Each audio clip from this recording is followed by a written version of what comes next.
एक बार एक लोमड़ी और एक गधे में दोस्ती हो गई। दोनों ने मिलकर आपस में एक समझौता किया। उन्होंने सदा एक दूसरे की सहायता करने का वादा किया। एक दिन दोनों साथ मिलकर भोजन ढूंढने के लिए जंगल में गए। वहां उनकी मुलाकात एक शेर से हुई। लोमड़ी चतुराई से शेर के पास गई। उसने शेर से कहा, महाराज, यदि आप मुझे कोई नुकसान नहीं पहुंचाएंगे तो मैं गधे को आपके पास ले आऊंगी।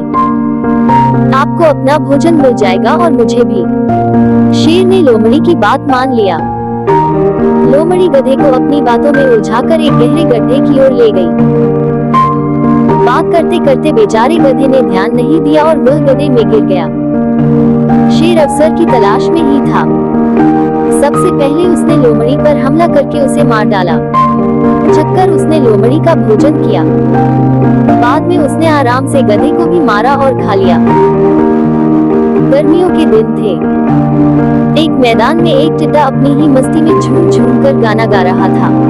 तभी उधर से एक चींटी गुजरी। वो एक मक्के का दाना उठाकर अपने घर ले जा रही थी।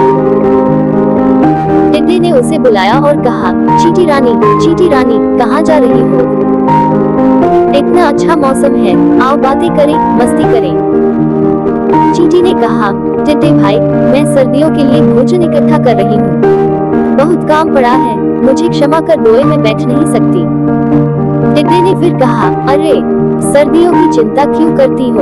अभी तो सर्दी आने में बहुत देर है। पर चींटी मुस्कुराकर चलती रही।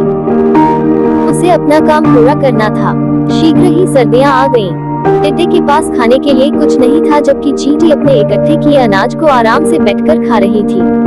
टिड्डे को अब आभास हुआ कि कठिन दिनों के लिए उसे भी पहले से